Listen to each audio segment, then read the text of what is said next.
I'm joined here today by victorious Micheal Chiesa coming off the big win over Rafael dos Anjos at UFC Raleigh. Thanks so much for joining me, man. How are you?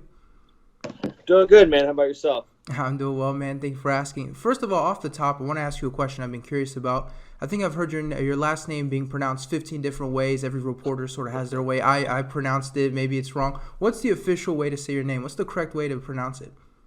You could say Chiesa. Chiesa's fine. Chiesa. It doesn't matter. Chiesa. So we're really going for the subtle, the way you pronounce it. Yeah. That's good. I mean, I'm so used to Chiesa. Yeah. It's like, at this point, like, as long as you get the last half of it, then it's not bad. People will sometimes, like, say, like, Chiesa. I'm like, that Ooh. doesn't look like a Chiesa at all. You know what I mean? However you want to say it, man, I'm cool with it. So which one annoys you the most? Like, which one makes your ear twitch and you think, like, come on, man, do your research? Chiesa. When someone's like Ugh. Chiesa, I'm like, does that look like Chiesa at all? It does not look like a Chiesa. You know what I mean? That's why people growing up used to call me Cheese as like a Oh, nickname when I was in wrestling. Because like I'd go to wrestling tournaments, they'd announce my name, they'd be like Mike Chiesa, and I'm like, God yeah. dang it. Yeah, for sure. So where does the name come from? I believe it's Italian, right?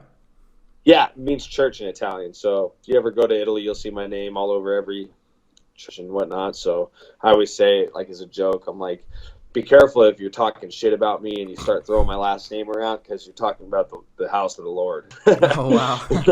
Yeah, for sure. throw it, You throw gotta it, tell your opponents that throw too. throw it deep. Yeah. For sure. But we mentioned Italy. We also see that you represent Italy on your Reebok shorts every time. Why do you choose to go with Italy while maybe not the United States? It's more about my family. My dad who passed away in 2012. A lot of people know that. He's a full-blooded Italian. My roots run deep in that country. I have family that live over there. My uncle Andrew is over there, and I have a lot of cousins and stuff. So, I'm pretty proud that I'm Italian. Everybody knows I'm American. You know what I mean? I was born here.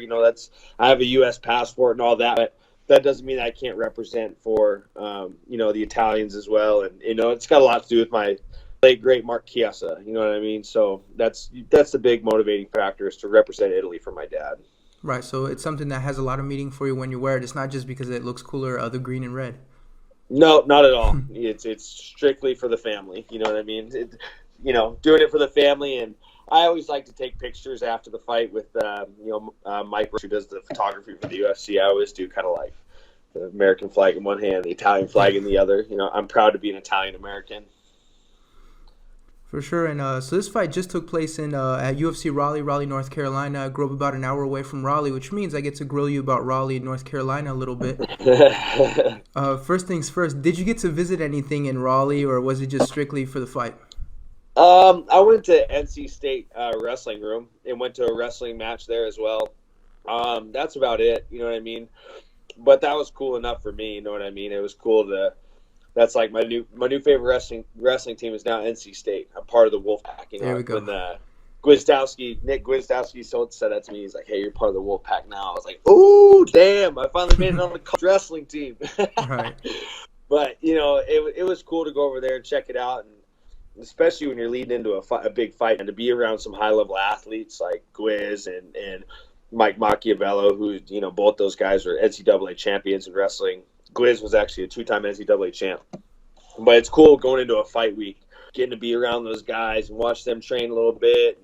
And, I got to roll around with Mike Machiavello a little bit, and that always helps too. So I get a tour Raleigh, but, I got to go to NC State, and it had a lot of benefits for me with my fight. So it was pretty cool. So was that your first time going to North Carolina? I actually went there in 2017, I believe. 2017 or 2018. It was 2018 when they did the Charlotte card Oh with yeah, that's right. yeah. So I was there for like 2 nights. I didn't really do anything except I think I went to Chick-fil-A, and then I Oh just hung yeah. out at the hotel room and went to the fight. So I didn't really get to explore. But I mean, Raleigh was beautiful, man. I mean, I was there for a week, so we definitely drove around a lot, going from point A to point B and stuff, and got to check it out. And I'm a big fan of anywhere that's got a lot of big green trees, so it was pretty nice. Was it what you expected? 'Cause I think a lot of guys when they hear North Carolina, they expect out in the country, the trailers, rednecks and stuff. Was it what you thought it would be? No, I knew, it's there's colleges everywhere, so I knew it Right. was going to be nice. I mean, I know Duke was around there, NC State, NC, you know what I mean? So it's like, those places aren't going to be in the middle of a trailer park. They're going to be Yeah. there's going to be a nice metropolitan area surrounding these places. So I Right. knew it wouldn't be bad. And PNC Arena was freaking sweet. It actually, from the outside, it looks a little bit like Spokane Arena at home. Obviously, PNC is a little more updated. But I was like, oh man, pulling up this place, it's like I'm pulling up Spokane Arena. You know what I mean? Yeah. It was a good one. All right, and speaking of good omens, let's talk about this fight a little bit. Obviously, it was a very dominant performance. I think you went out there and surprised a lot of people. How do you personally look back at your performance? I mean, yeah, I'm happy I won. RDA is super tough. Is definitely my toughest opponent to date that I fought. Um, and like the most relevant guy I beat. I mean, he's number 5 in the world, and he's only lost to some of the best guys. But there's still a lot of work to do. You know what I mean? There's things that could have done better. I've gone back and watched the fight and picked it apart a little bit. And yeah, I know I surprised a lot of people, and I think there's a lot of people tell me I should be proud of myself than I am, but there's still a lot of work to do, man. I'm not here to just beat this one tough guy. I'm trying to get to a world title, you know what I mean? So I'm very proud of myself, but I think that's good. I think that's helped me a lot. So lots to work on, you know what I mean? But I'm thankful I came out with the win given the circumstances and stuff, and I'm just happy to be where I'm at. The highest I ever got ranked at 155, highest I ever got ranked was 7. And when I got to that point, I still feel like I had so far to go to get to a title shot, and that's just because the waters were a little murkier with everything that was going on lightweight. Whereas now, entering the rankings at 7, I feel like I'm really in shooting range of getting to a title shot. So it feels really good in that sense to be where I'm at in terms of the rankings and just my place at welterweight. And speaking of welterweight, it's a little bit weird the way the UFC are matchmaking you, because we saw you fight Diego Sanchez last time. A lot of people had their opinions on that. And then you go fighting Rafael dos Anjos, who's arguably, I mean, he's one of the top 5 guys. How weird is it for you fighting 2 guys that are such sort of different places in their career? It felt great. I was ready for that jump up in competition. I left lightweight still, in my opinion. I lost 2 fights in a row, but it's like I'm not. Those fight and tell the story of my skills. You know what I mean? Like the Kevin Lee fight, that's always going to be something that can be, I'm actually kind of over it now because I beat RDA, so it's like I can scratch the Pettis and the Lee. Right. I beat a guy that beat them, kind of put those to rest for me. But those fights were a tell of my skills. You know what I mean?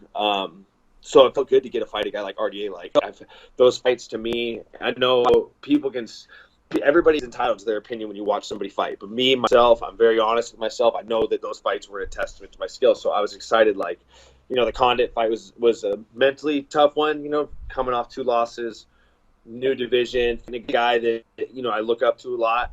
That was tough. The Diego fight, it surprised me. I'm not trying to discredit him because he's tough. He hung in there with me for 3 rounds, but I definitely thought that my next guy would be somebody a little more the bottom of the top 20 type thing. You know what I mean? But that's what they offered me, and to my understanding, I think that's a fight that he kind of wanted too. And so International Fight Week, I'm not going to say no to that. You know what I mean? Plus, it's he's a good grappler, and I wanted to test myself against a good grappler, and I think I passed that one with flying colors. So yeah, and then you go into the RDA fight, it's like, all right, here we go. You know what I mean? Let's see if I'm really capable of what I think I am. You know what I mean? And they gave me a lot of affirmations to not be at my best and still go out and get my hand raised over a guy like RDA. Yeah, it was crazy making that jump, but I knew I was capable of winning this fight for sure. And one of the big talking points when you actually went out there to fight was people were mentioning just how big you are physically. I mean, I think people were the biggest question, of course, was how did you ever make 155? I mean, what were those weight cuts like compared to 170 today? They were hellacious, man.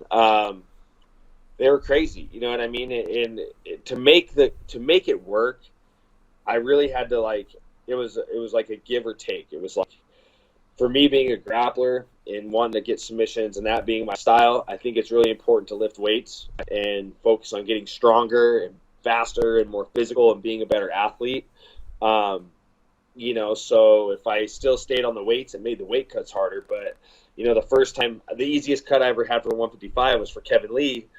And I kind of thought I could just outslick him. And so I laid off the weights, and I got my shoulder bummed up during camp. And so you put those two together, and I focused on running a lot more and just trying to get my weight weight a lot more manageable. And I had the easiest cut, but I don't think that was the right move for that fight particularly. And then, the Pettis camp, it's like, dude, I mean, that was, there's a lot of things I could say to that, but I just wasn't ready for that fight. Then, the biggest thing was breaking your foot. You break your foot and you're 12 days out from a fight and you have to cut weight, and cutting weight always involves ring. You're really like handicapping yourself, but no excuses there. That's just my own, personally, it's my fault for not pulling out of the fight. That's my fault for missing weight. I can't pin it on anything other than I should have made a better decision than to go through with the fight. But, that particular fight, I spent 10 hours trying to cut weight, you know what I mean? And it was grueling, and it was like probably one of the, I don't know how to word it right.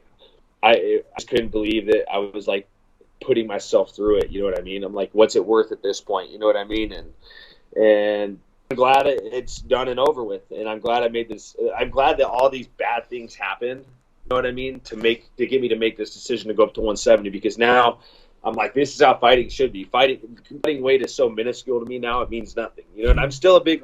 I think it's like I'm still big for 170. I mean, I walk at 200 pounds, like 100. I'm probably 200 pounds on the dot right now, and it's like cutting 30 pounds is like nothing to me. I'm like, this is easy. I mean, I get in shape, get down to 85, boom, it's 2 hours, and I'm on weight. Where it's like 155, it's like just to get down to 175 and be walking around managing that is just so much work, and it just really took away from just getting better as a fighter. So it's been nice these last, basically almost 2 years, just focusing on my skills more and really just forgetting about the weight cutting stuff. And I imagine you feel differently out there physically at 170 than you did at 155.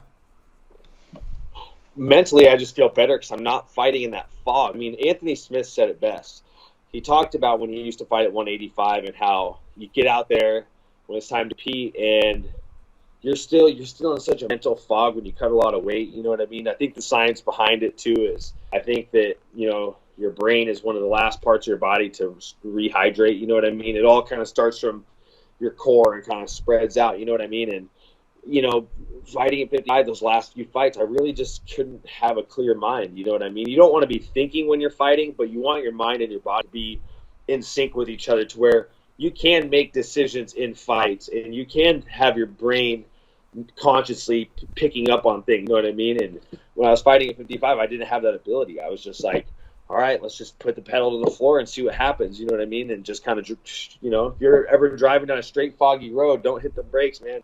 Put the pedal to the floor and hope for the best. You know what I mean? And that's kind of what it was like, and I feel so much better, man. I think the biggest thing for me is I can just be more of an athlete. You know what I mean? I hated being at 55 and I'm just like killing myself to cut weight and just be this scrawny, I just look withered all the time. And it just like, it feels good to like take care of my body in the right way. And not only that, like I'm able to go out and fight, and it's like a whole new world for me where I'm able to real time make decisions, and my brain is really in the moment, whereas I'm not just fighting the fog. You know what I mean? And mentally it gives me a lot of confidence. It gives me a lot of confidence so I can focus on my actual training and not just killing myself out weight. It's like it's already stressful enough signing the contract to fight somebody, but then when you put in the fact like I'm 40 pounds over, you know what I mean? Like I'm 45 pounds over or something, it's like you're just throwing in so much unnecessary stress on your mind and your body. So it feels good to just have the slate a lot more clear.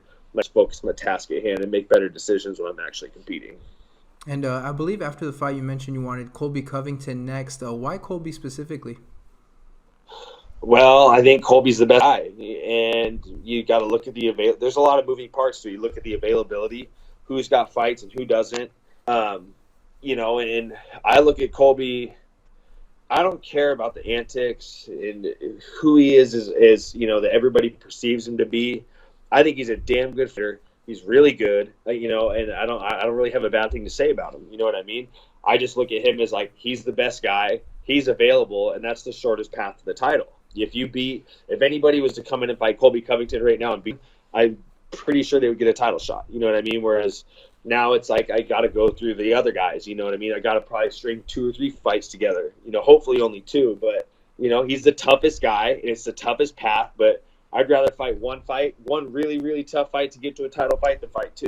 You know what I mean? Right. So it's all tactics, man. That's all it is. It's nothing else. I'm sure everybody was expecting like you're calling out Colby because you have something to say. It's like I really don't have anything to say. I'm not involved in any of his whatever he's got going on. I don't care. I respect him as an athlete, and maybe 2 guys from the Pacific Northwest scrapping. I mean, that's it. He's from Oregon. I'm from Washington.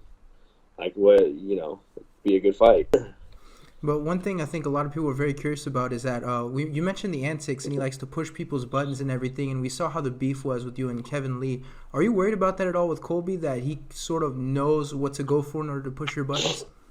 No, because I'm not going to play into it, man. It's the Kevin Lee fight. I played into it, and I was in this phase of like, if this is what the fans want, they want to high fights and they want beef and all this stuff, and it's true. I'm right. Like everybody loves a good storyline. You know what I mean? Everybody loves this stuff. I'm very aware of it, and that was me, I guess, just trying to play the game. But unfortunately, playing the game does not work for me, so I wouldn't do it. He could say whatever he wants.